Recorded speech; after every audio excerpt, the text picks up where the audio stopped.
Halo, kembali lagi bersama saya Timothy. Kali ini kita akan belajar tentang suatu hal yang mungkin agak berbeda. Berpasangan dengan psikopat versus sosiopat. Kamu pilih yang mana? Kalau bisa nggak milih, nggak mau ketemu sama orang ini. Masalahnya, kadang-kadang kita seringkali kita nggak tahu ini orang yang kita kenal di dekatnya kita ini sosiopat atau psikopat. Kadang-kadang kita juga masih bingung ini, apa bedanya dua orang ini. Yuk kita pelajari di sini. Saya akan kupas dengan secara singkat dan ini agak berbobot materinya. Oke, yuk kita mulai. Yang pertama, perbedaan penting antara psikopat dengan sosiopat. Psikopat itu terbentuk sejak awal kehidupan karena ada pengaruhnya biologis, biasanya gen. Jadi ada bawaan gen, brain connection dan lingkungan, faktor lingkungannya sedikit sekali. Maksudnya lingkungan ya turunan itu ya dari gen seperti itu. Kalau sosiopat ini terbentuk karena produk lingkungan. Ada bisa jadi pola asuh, tapi biasanya terjadi karena pelecehan dan umumnya sebelum masa pubertas. Jadi kalau Anda pernah nonton film judulnya Joker, nah Joker tuh sosiopat. Jadi dia orang baik dulu, terus kemudian dia dibully. Ada serentetan hal yang nggak mengenakan, akhirnya dia jadi seperti itu. Jadi produk lingkungan, karena dia trauma, dia mungkin salah diasuh, lingkungannya tidak memberikan dia suasana yang baik untuk mentalnya. Oke, nah berikutnya, yuk, psikopat itu lebih berbahaya dalam sepanjang hidupnya. Jadi psikopat sama sosiopat ya jelas lebih bahaya. Psikopat cenderung menurun pada usia parubaya, tidak terlalu merespon hukuman, jadi dia itu nggak takut sama hukuman. Dia nggak takut konsekuensi hukuman, ketakutan itu minim sekali, bahkan nggak ada. Stres itu nggak ada, dan penolakan. Jadi kayak hampir mati rasa gitu ya bisa dibilang begitu. Jadi hal-hal yang sifatnya emosional, ketakutan itu tidak ada dalam dirinya dia. Sosiopat ini nggak terlalu berbahaya dalam sepanjang hidupnya.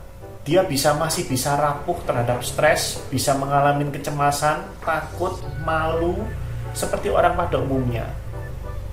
Paham ya? Nah, berikutnya, psikopat itu bisa tenang dan penuh perhitungan. Jadi misalnya dia punya masalah, dia bisa tenang.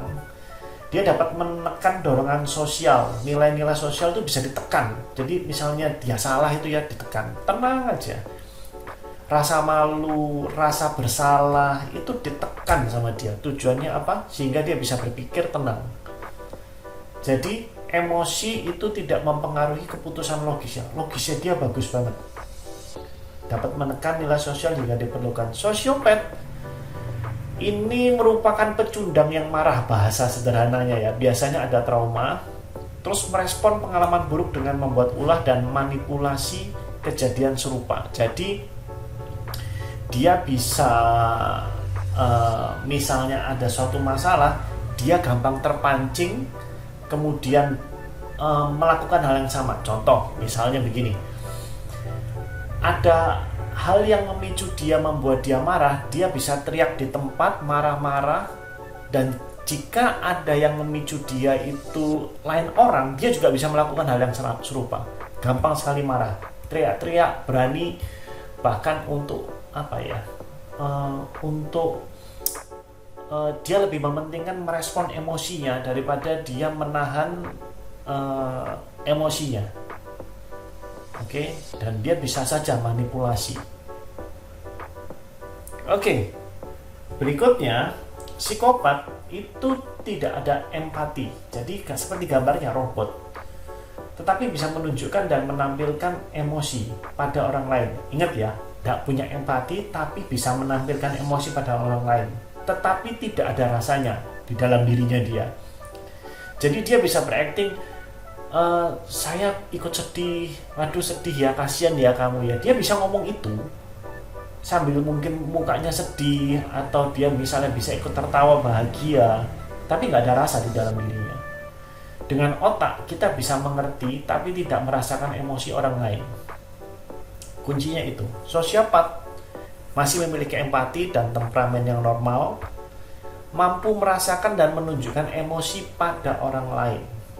Oke, ini perbedaan pentingnya, kita buatin rangkumannya ya. Anda cuma tinggal lihat ini aja. Jadi psikopat itu karena gen dan alasan biologis, kemudian tidak mampu merasakan empati, perilakunya licik, ya.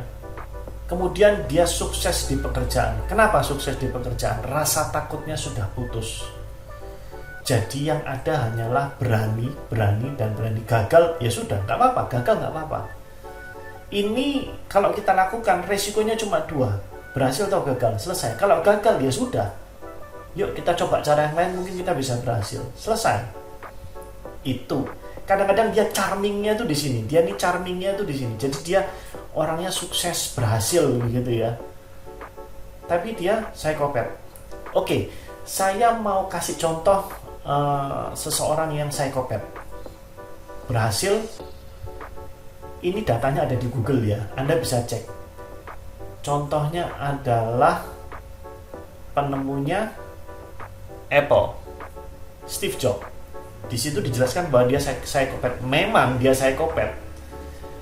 Jadi di dalam hidupnya dia pernah didatengin sama pacarnya yang sedang hamil anaknya dia. Itu diusir. Psikopat kan? Dia memang lagi sibuk. Terus kemudian berikutnya dia dipecat dari Apple dan kembali lagi ke Apple. Nggak ada sakit hati. Dan dia buat Apple lebih besar lagi. Cuma orang yang punya kualitas istilahnya bisa meminimkan rasa emosinya ditekan seperti itu, dia bisa berhasil. Paham ya? Oke, kita lompat ke sosiopat. Terbentuk karena pengaruh lingkungan, masih mampu merasakan empati, rasa bersalah dan cemas. Nah, perilaku yang tidak menentu, tergantung pada pemicu. Jadi dia bisa mood, boleh dibilang ya, moodnya gampang berubah. Seperti itu. Jadi misalnya hari ini saya mau meeting dengan satu tim yang ada orang yang nggak suka sama saya. Wah, itu moodnya bisa berubah. Kelakuannya dia kurang bisa mengendalikan. Paham ya? Dia masih berjuang untuk mencari atau mempertahankan pekerjaan. Ya, jadi dia masih takut kehilangan pekerjaan, masih mau bekerja, masih mau gitu loh. Tapi dia masih punya gangguan istilahnya ya antisocial personality lah ya. Ini seperti di tengah gabungan dari keduanya, antisocial personality. Antisocial personality ini bukan artinya dia itu tidak mau berhubungan dengan orang lain. Oh, mereka ini masih mau. Antisocial personality itu maksudnya norma-norma sosial tuh mereka lewatin itu. Jadi misalnya saya nggak peduli sama kamu. Oh, kamu hamil anak saya. Iya. Nggak, saya nggak mau sama kamu sekarang. Kayak Steve Jobs, dia fokus untuk mengerjakan pekerjaannya.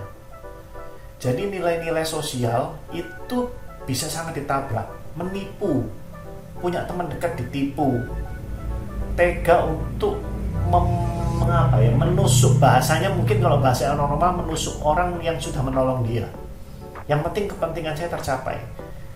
Mereka berdua ini, psikopat dan sosiopat, ini bisa manipulasi. Cuma level manipulasi yang paling jago ya di psikopat. Berikutnya adalah bisa menjalin hubungan sosial dengan orang lain, dan keduanya ini bisa diobati. Cuma cara ngobatinnya beda ya. Psikopat ini treatmentnya akan berbeda dari sosiopat. Mungkin lain waktu kita akan bahas lebih dalam. Kita belajar studi kasus yuk. Nah, kalau punya pasangan psikopat itu gimana? Contoh kasus yang terjadi ya, financial abuse. Jadi sangat tega untuk melancarkan kepentingannya dan mengorbankan orang terdekat. Jadi contohnya, misalnya Anda punya pacar, pasangan, atau orang yang lagi mendekati Anda, tiba-tiba aku pinjem duitnya dong. Dan dipinjemin duit terus, gak dibalikin, bahkan rela, tega untuk menghubungi misalnya keluarga Anda untuk pinjem duit. Yang paling lebih jago lagi, pinjam KTP, nama dipakai untuk pinjol, Anda yang ditarik-tarik, tapi duitnya masuk ke dia. Dan dia kemudian seenaknya meninggalkan Anda, dan ya udah, bye-bye, nggak mau urusan. Dan ini dilakukan berulang, tega untuk manipulatif dan berulang. Ini contoh ya, ini contoh. Jadi misalnya Anda pada saat hubungan pertama, misalnya Anda dekat sama orang, ada orang secara finansial nggak beres dan punya potensi seperti ini, sebaiknya ya langsung dihindari saja. Masalahnya Anda nggak tahu kan, ada si tesnya, si psikopat test, tapi masa Anda mau datang sama orang, yuk kita tes psikopat, kan apa ya, entahlah saya mengatakannya bagaimana, tapi itu bukan budaya kita, bukan budaya orang Indonesia untuk pada saat kenalan tiba-tiba langsung disodorkan tes sosiopat dan psikopat. Berikutnya, sosiopat itu trauma masa lalu, biasanya muncul karena trigger tertentu. Contoh, ada orang yang sudah pernah disakiti sama pasangannya, ditinggal selingkuh, kemudian menjalin hubungan lagi. Pada saat menjalin hubungan lagi, ternyata pasangannya si laki-laki, yang katakanlah yang sosiopat, yang perempuan ini, si laki-laki ini tidak sengaja tiba-tiba ketemu sama teman masa lalunya, tidak ada apa-apa, tidak ada hubungan apa-apa, cuma say hi saja, tidak ada ikut reuni, mungkin say hi pada saat ketemu di mall, langsung yang perempuan ini merasa, itu siapa? Kenapa kamu nggak pernah cerita aku? Lah, saya juga nggak pernah ketemu sama dia, juga baru ketemunya sekarang, itu pun juga teman SMP, nggak pernah ketemu 10 tahun, sekarang aku sudah sama kamu. Dia muncul cuma, hai, kamu ini ya? Iya. Masih ingat nggak aku teman SMP-mu? Iya. Oh iya. Oke, bye. Itu langsung ribut. Bisa apa ya? Karena trigger itu. Setelah diselidiki ternyata, iya, pasanganku dulu punya cerita yang kurang lebih sama, kemudian dia berselingkuh. Paham ya?